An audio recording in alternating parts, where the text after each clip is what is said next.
everybody in the house knew about this weird thing.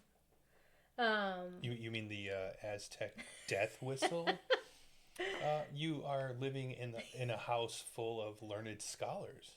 I guess so. I need to crawl out from under my rock because I thought it was funny when we did blow the whistle that the kids automatically knew what was happening and they ran out and they thought it was the coolest thing ever. Yeah, and they knew about it. They did. Yeah. And I'm like, how the hell do you guys know about it? We get sidetracked during homeschool sessions. Since everybody knew about it before I did. You mean this? Yeah. Okay. I did a little research. Being Mexican, I thought for sure I should know something about it. This thing was meant to scare fellow enemies as they were... Fellow enemies.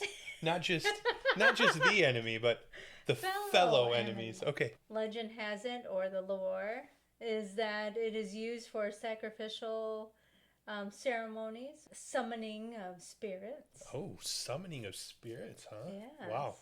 I wonder what kind of spirits they were summoning back then. Who knows? Or even now. I mean, who knows? Maybe there's a whole underground sect of people who still believe in some of the mystique around the whistle. I'm sure our superstitious out there probably believe that if you blow the whistle, it can call to spirits or cause your own death.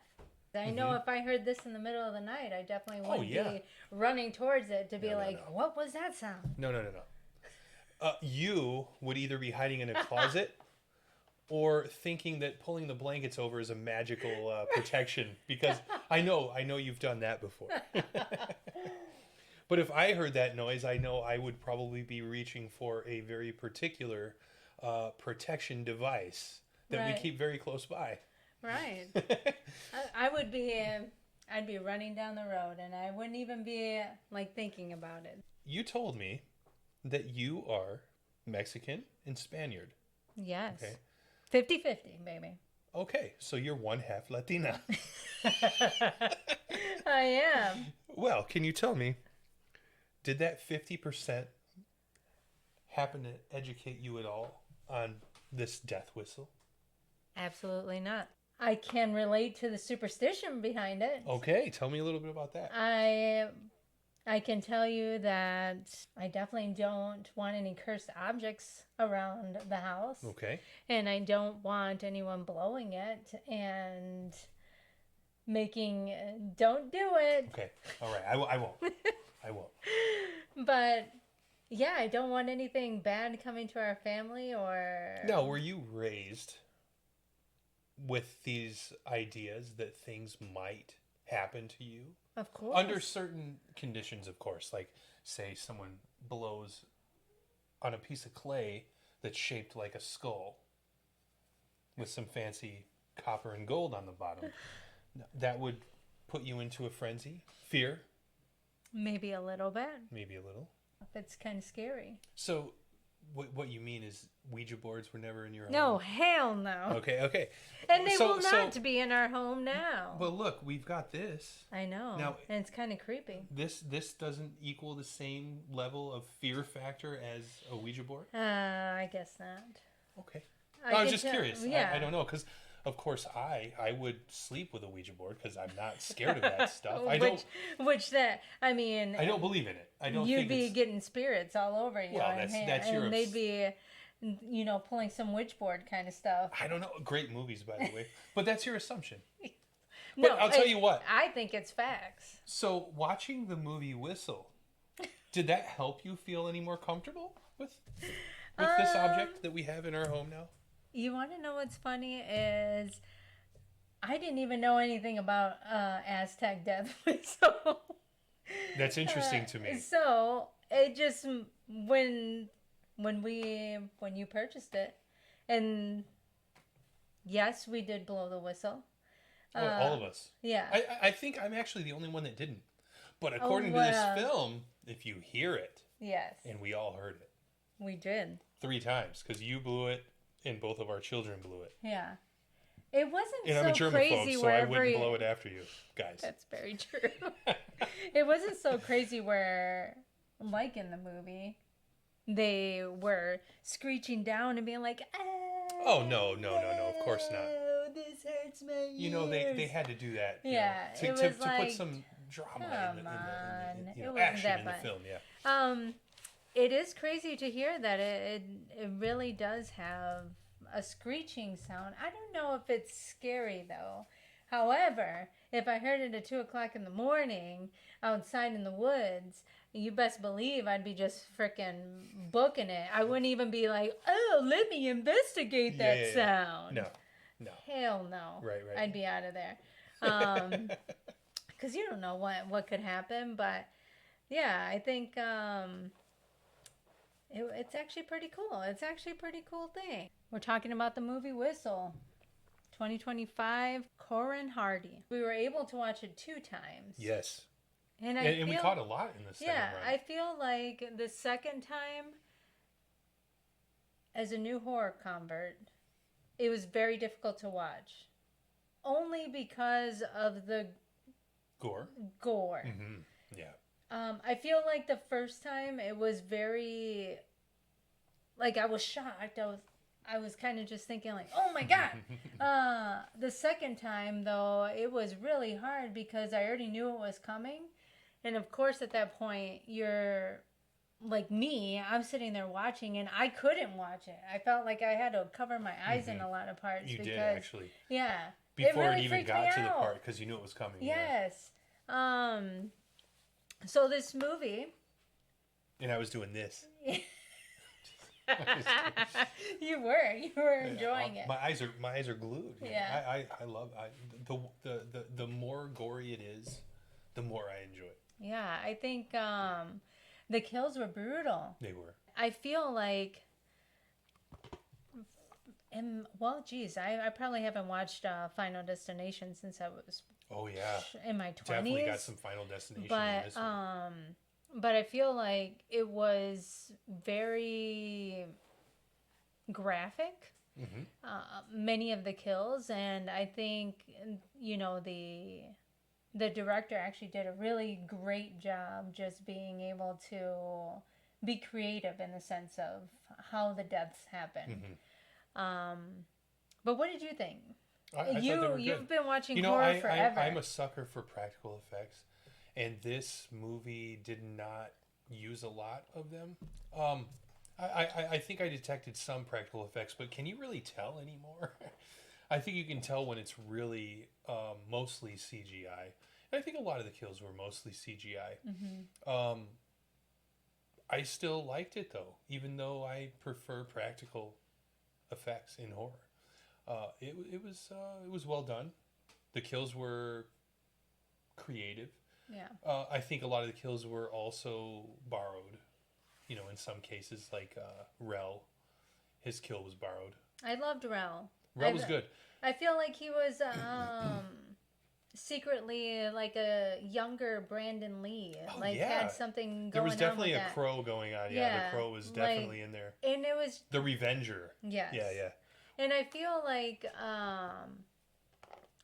just being a Brandon Lee fan, like especially when I was younger, I feel like he even had like some of his mannerisms. Like Brandon Lee always had this like certain like giggle or laugh. In The Crow, they did a lot of like slow motion type of movements for some of his shots. And I feel like they did that for Rel in this movie where like Rel was smooth. Yeah, he was a smooth guy. And he was so funny. Sweet. Yes. He was sweet, he was funny, and excellent character. I mean, just everything was good about him. It.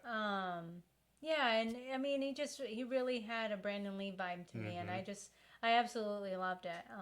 He's actually one of my favorite characters aside from the jerk that was the preacher. But he played very. And since we're talking about like similarities, you know what that preacher reminded me of a little bit? Isaac from Children of the Corn.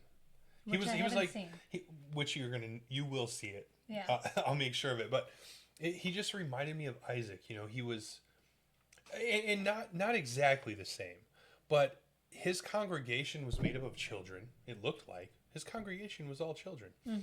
And, you know, where Isaac was peddling kind of a creepy theological view, and everybody was, all the children at least, were buying it.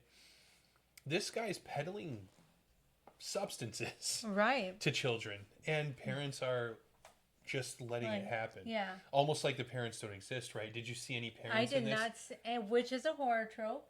Absolutely. But I mean, and that all brings, that all reminds, and his name was Noah, wasn't it? Noah. Yeah, Noah, I don't remember his last name, it doesn't really matter, but yeah, his name was Noah. And, you know, he's leading this church, and all the congregants are children, and the parents are freely letting them go, and one child, we find out, didn't make it because of the substances that were given to him by the preacher. Yeah. So yeah, just interesting. Just another one of those like connections, I guess. So of course, because I'm learning about horror, there are several tropes. So one of them are, and I'm just going to read from my little list here. So of course, it has the cursed object. And then investigating the curse. So usually when there's an expert. Yeah, all of a sudden there's an expert. There's always an expert. And of course in this movie there's two experts. And you have access to the expert. Yes. Because in real life you just automatically have access. For free. Yeah, just they're there. Right? Yeah, I mean, yes, come over. I'll tell you everything you need to know. Yeah, the teacher's able to all of a sudden be able to read Mayan. I know. Or Aztec. He just automatically could. Yeah, and he's like just reading it off the skull itself. And then, of course, you had the person who initially purchased it that knows absolutely everything. And it's like, death is inevitable. Oh, wait, psych? You can beat death. Yeah. Let me tell you how. Yeah. It's like, come on, man. But while she's essentially on her own deathbed. Right. Yeah. So of course she's beating it. There's the all-knowing, and there's always got to be an all-knowing person that's part of this cursed object. The other thing is a group of teenagers. Many of the things that I read was like they're misfits, but there really weren't misfits. There was one. I mean, main character, Chrysanthemum. The rest were just high school kids. Yeah, they were just high school kids. I mean, Rel was maybe... all high school kids are rebels to an extent. Right. You know, they're the really goody two-shoes types, but... You don't have a group of, like, the popular kids hanging out with the emo and weird kids. It doesn't happen, but yet it happened in this movie. Yeah. I was okay with all that. Me too. Yeah. I thought it was cool. Then everybody splits up. So of course, once they realize that, you know, blowing of this whistle could lead to death, let's not try to figure it out together. Let's all split up. So that's one of the horror tropes that are part of this. And then running towards danger. Well, you know, I think about the splitting apart thing. Did any of them really understand? I think Chrysanthemum went the distance and figured it out with Rel and not Grace. What is her name? Ellie. Yes. They knew. Yes. Nobody else really knew. So them separating didn't really. Well, when Grace, one of the main characters, when she ends up meeting up with Death. That's when Dean is kind of like, I'm not going to listen. And the denial kicked in. He actually did not believe that it was her. Right. Yeah. But then even though she was telling him, get here because something's happening. Something's happening to me. He still didn't want to believe it.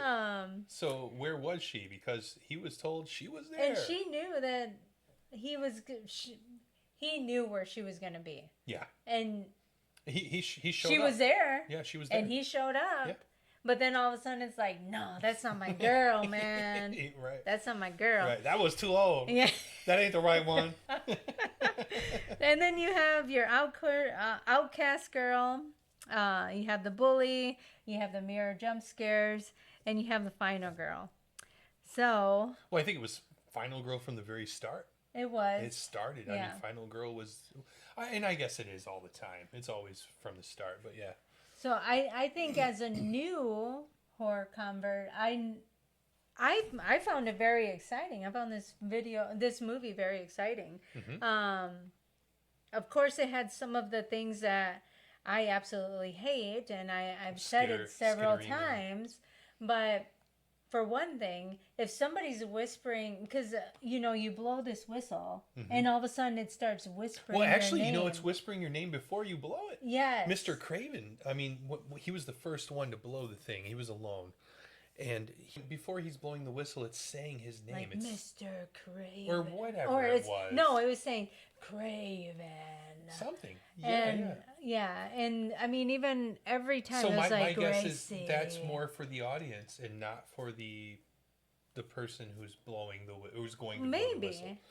I didn't even think about that. He didn't react because to I it. can tell you if somebody was freaking like. I would have thrown the thing. Like, I know. I've been like, hell no. Like, I'm good, man. So I think that was more for the audience. Maybe. And I didn't even think about that. I don't think that the person who was going to blow it actually heard the whispering. So it's almost like when you're trying to think through something, or you're trying to think through a decision, and you make that decision, you don't know. There could be something in your subconscious that's trying to tell you. You think the teacher's mind was doing this, like, yeah. blow it, you can do it, Craven. It's his mind. Maybe. I think it was more. I think it was more to give us something exciting while we're waiting for this thing to happen. Yeah. Potentially, that's just my opinion. But Maybe. yeah, it could have been. There's one thing I noticed throughout this film, and I've done a little bit of research now and realized just about everybody's noticed it. So it's not even that exciting. Yeah. So many different directors and producers were kind of referenced in this film. Yes, there. So many, and I took notes. I wrote down all the ones I noticed. There may be more than what I noticed, but the ones I noticed: the name of the school. Oh, I didn't. Pellington. Yep. There was a cigarette pack that was shown briefly. Cronenberg. Yeah, yes. One of my favorites, The Fly. Mm-hmm. Yeah. They had a book made specifically. Muschietti. Specifically around. Carpenter. Yes, Carpenter. Yeah. That's the one you noticed. Yeah. You noticed that one.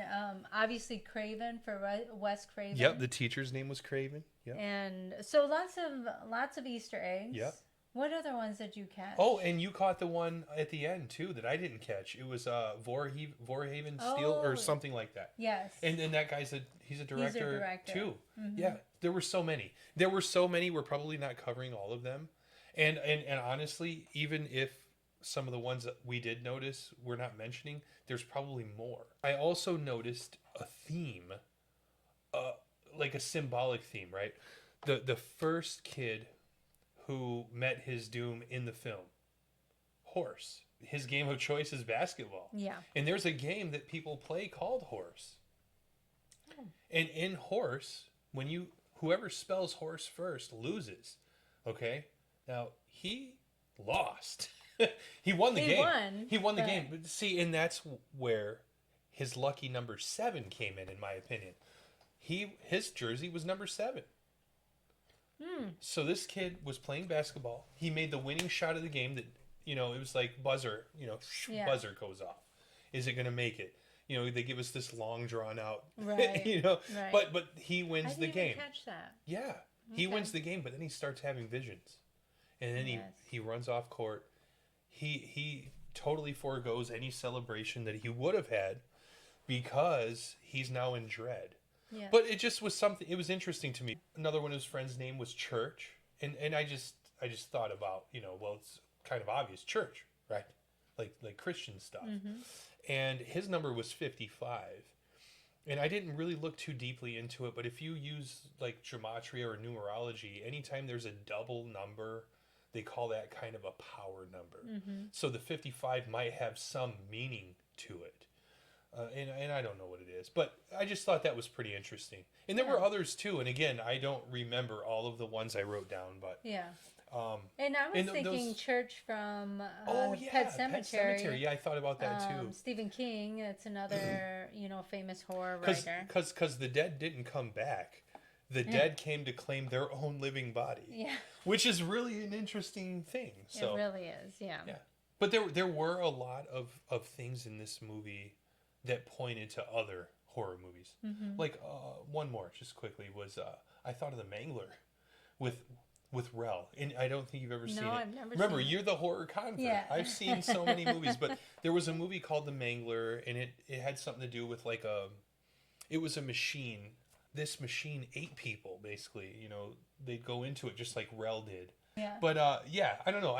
that was that. And then, of course, Children of the Corn with Noah. You're not giving away the actual thing. No. Oh, no. You just got to see it. Yeah. There was a really interesting saying that I thought was cool and kind of clever that I wouldn't have thought of. Grace, when Chrysanthemum got to her locker, the word horse, or the name horse, was scrawled on the front, and she said, "Why is the word horse on my locker?" And someone explained that was Mason Raymore, who had passed away from, the beginning of the movie. And some other jock runs up and says, "Jesus, they don't have any respect for the dead in this school." And then Grace cleverly says, "All of these lockers belong to dead people." And I don't know why, but to me that was just a really fun, kind of clever. Yeah. Yeah, but she certainly would have been right. It was probably more than 100 years. All of the lockers definitely belong to dead people. So I just thought that was funny. It was funny. It was stupid, but it was fun. I don't know. And you know what's funny is Gracie was, the supposed blonde. Well, Ditzy blonde. Yeah. Isn't that a normal? It is a horror trope. Yeah. Ditzy blonde, dumb. She was. But she was very smart. She was like a researcher. Yes, yeah. Researcher. She's sitting clever. at the pool, chilling out, reading books about this whistle. Yeah, about nobody the whistle. else is, but she is. And she was very empathetic to understanding that, like, somebody had a crush on her. Yeah. And she had enough guts to just be like, "I appreciate that you care about me, and you're gonna be good for a girl one day."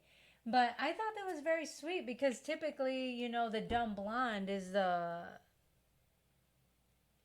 character that you probably don't like the most because they're either stuck up. Usually stuck up. Yeah, stuck up or not.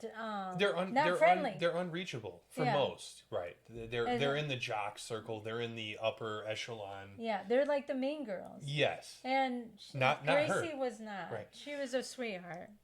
Since we're on Gracie. And this is much later in the movie, but when Rel reveals that he's interested, and she did all of the things you just said, they were playing a song, and it was a Cyndi Lauper song. It was a Cyndi Lauper. I'm trying to remember what it was. It was Time After Time, and it was done by a cover group called the Gunships.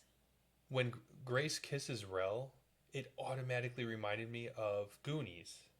Oh. Which Goonies, I also have not seen that movie. Goonies was straight Cyndi Lauper. Yeah? It really was. Well, it was made in the 80s, right? Yes. Late 80s. Late 80s? I do believe. I think Cyndi Well, Lauper I watched it as a young child, so I think it was late 80s. But, so, there was a scene in there where Mikey and Andy, okay, Andy thinks she's kissing her boyfriend, but she's actually kissing Andy. Or Mikey, I'm sorry. If I remember right. There were two kisses. And one was between two nerds, and one was between Andy and I believe Mikey on accident. She thought it was her boyfriend. But it just reminded me of that scene. Because Grace is not interested in Rel. Or she is, but she's got to stay in the upper echelon. And Rel wants so much to take care of or be with, whatever you want to say, Grace. But she's unreachable. She's in that unreachable class. And we find that out later when, what's his name, says what he says. Dean Jackson. Oh, man, Dean. Yeah. But anyway, Dean, you did a good job. Oh, yeah. But that was kind of messed up to say. It was messed up to say. I think when I think back to The Ring and how if you receive this videotape and then you play the videotape, you die within 7 hours of hearing it. Or 7 hours or 7 days. It was 7 days after viewing it, and then you would pass. And I think, thinking back to even just this whistle aspect of things,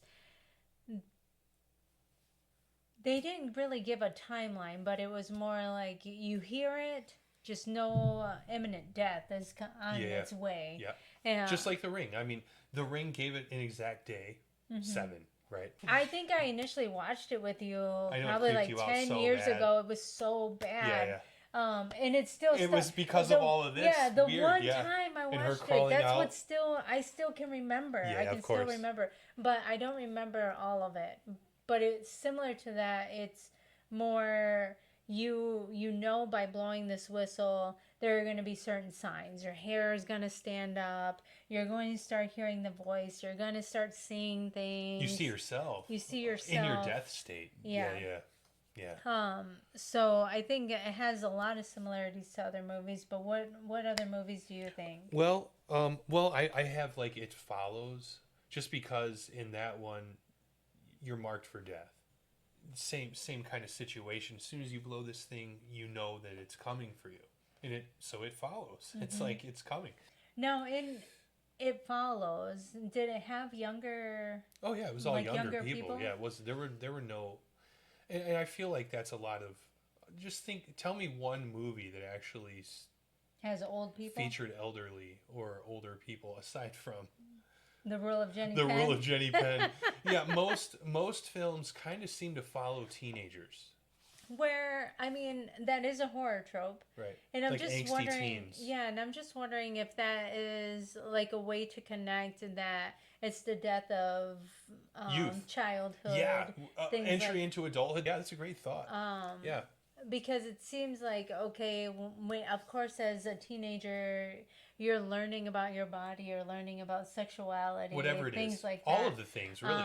You're being thrust into adulthood. You're being thrust into a world where you don't really have a safety net anymore. Yeah. You've got to make your own way. It's a lot. It is the death of innocence, really.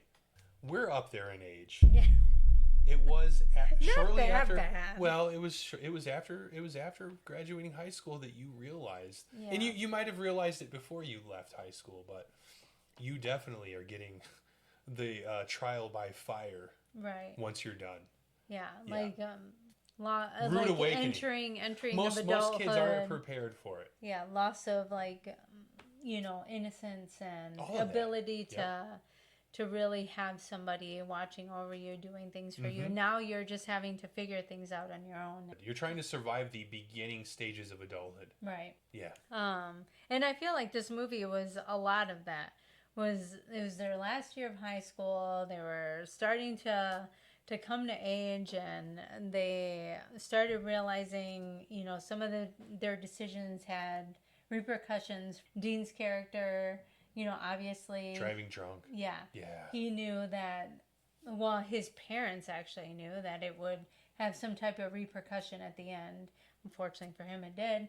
And then you had Chrysanthemum, who was also dealing with her own demons of dealing with addiction and things like that. And then what's funny is that it seems like Ellie was the goody two-shoe out of the group. Oh, yeah. Somebody who worked for a hospital, who was going the right direction. Goody two-shoes, but the one thing we noticed was that big, stash. I know, a stash of insulin and what stuff. What in the world? Okay, was she really a goody two-shoes, or did she steal? She was stealing from the hospital. Because why would anybody have that much on hand? And it's got to be refrigerated. Right. Yeah.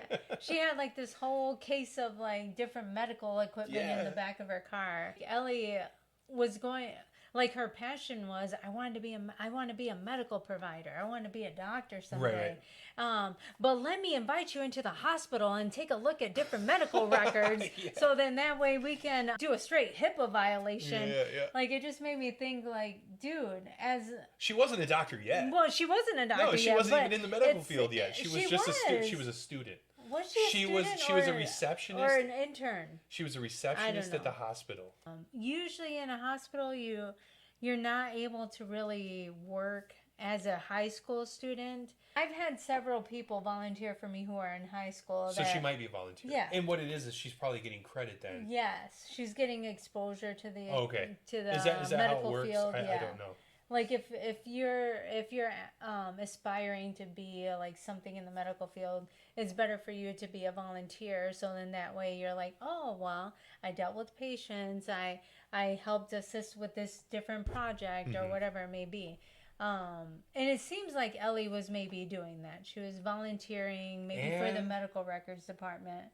And somehow stealing glucogen or glucogen or whatever the heck it was. It was I don't know. something. She could have been like hardcore diabetic. She was diabetic. She was. So and typically, do you still keep that much on hand? Well, do you really need I like don't 4 know about months that much to a year worth of insulin that's not being refrigerated? I don't know. She did. Yeah, I don't know. There's now that is probably something. It's a movie. Yeah, it's a movie. It's a movie, but yeah, she was very knowledgeable. Knew how to use an AED and all of this other stuff. Did we miss something? Was she in med school? She might have been. She wanted to be a doctor. Okay, so here's the weird thing to me, and this is something I didn't even notice. That means the main character, Chrysanthemum, she's in high school. Mm-hmm. So was Ellie, though. Ellie was best friends with Grace. Ellie was in high school too? Yes.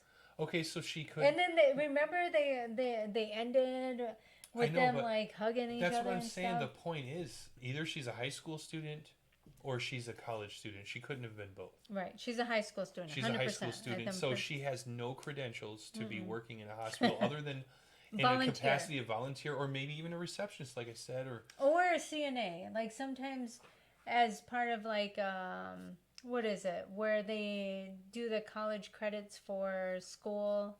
I don't know what that's called. They do. I was a high school dropout. Ditto.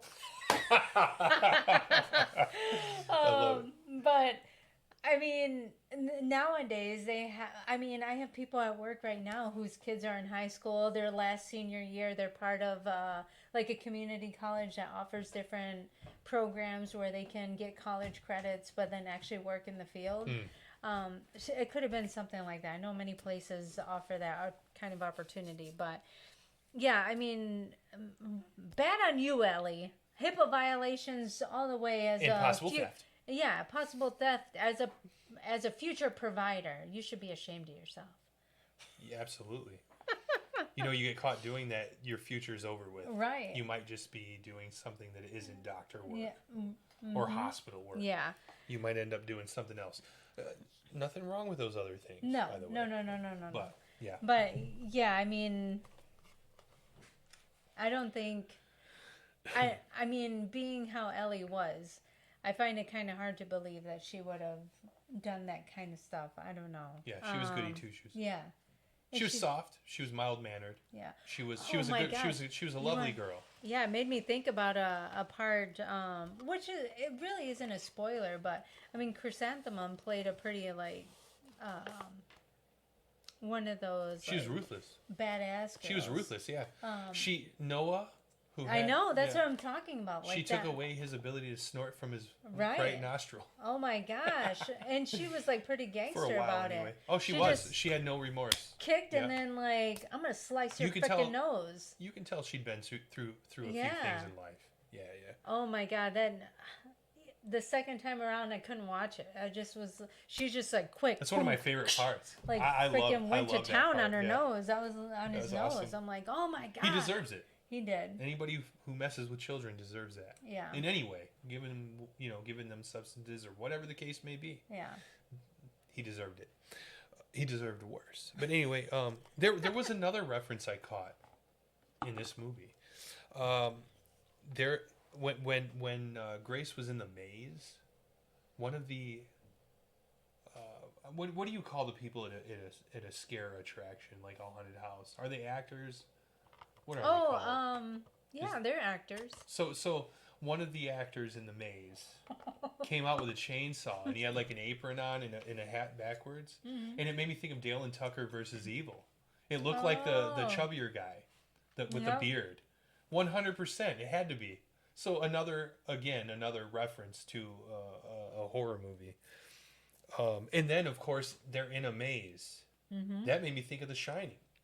Oh, yeah. You know, it didn't look like The Shining. There was no snow, Yeah. none of that stuff. But it was a maze. Mm-hmm. And, I mean, obviously that's a major theme in Stanley Kubrick's The Shining. Yeah. His version of Stephen King's novel, The Shining. Yeah, and I felt like I could relate to Dean, and he walked into that maze and was like, "Oh, I got this, and then all of a sudden, He don't got this. he don't got this. He was just like, Yeah. and he That's had funny. even mentioned to his friend, if somebody else scares me, I'm gonna knock them out. And then sure enough, that's when that chainsaw guy came out, Yeah. and he like almost like jumped on top of the Yeah. the hay bales. So it was funny.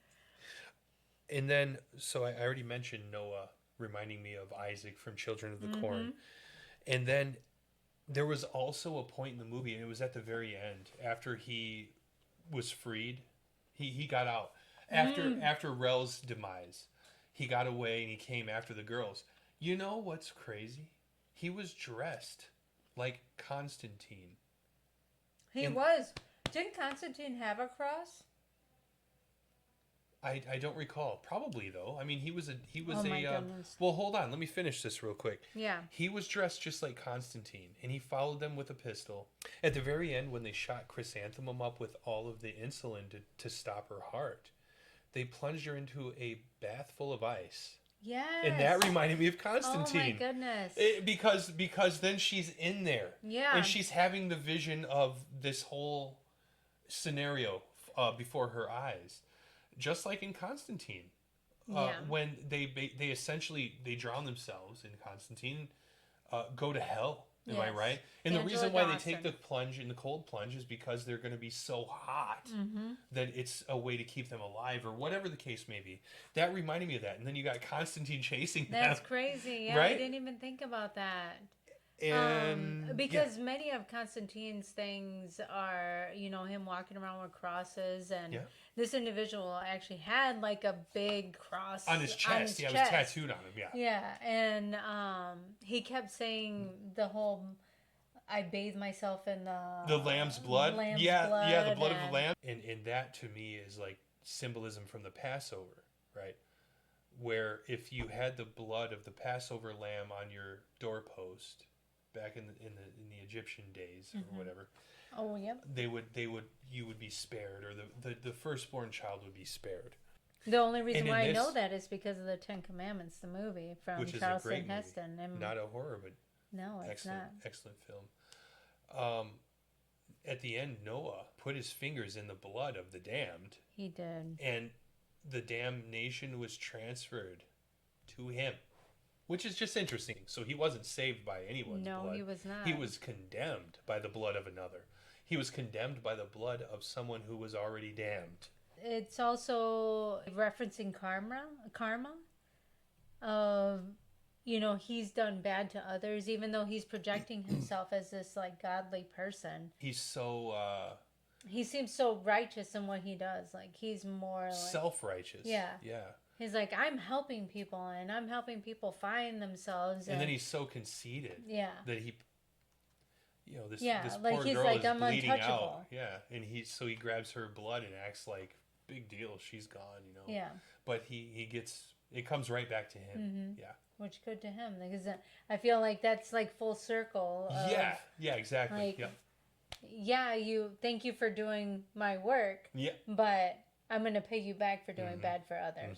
Yep. There was one thing at the very end that I think was the overall message, and it was to take everything day by day and enjoy what you have now. Right. And like she said something to that the effect. old oracle lady who... Oh, we didn't even talk about her. Yeah, the dying lady mentioned... when they had asked, like, how do we beat it? What did she say? Well, she said something like, "Well, then you should have never. If you didn't want this, you never should have been born." Yeah, and or something like that. It made me think of like that meme of those kids. Oh yeah. That's funny. But it made me think about those kiddos doing that because it was like straight facts. Yeah. like you shouldn't have been born then. Yeah, You want to yeah. beat the death? Right. Like, Yeah, I yeah. thought it was If you so wanted to fun. beat death, you shouldn't have been born. Yeah. Like we had any control over that. But as soon as she said that, it made me think about that meme, and I Yeah, was it's like, so funny. Yeah, I was like, dang, that was good. She told you. Yep, But for sure. but it's also, I mean, I always think it's funny that, you know, out of the horror movies we watched, there is always some mysterious way that you can beat death. Oh yeah, yeah, and somebody knows it. Yeah, somebody knows Yeah. it, and it's like, dude, if you knew about it, then why aren't you sharing that knowledge? Like, Yes. hey, if you see this thing, display. This is how you beat death. Right. And now you can try to go viral. Yeah, You know, right. whatever. You know, Amazon does have Kindle versions of books that you can publish yourself Yeah. about it.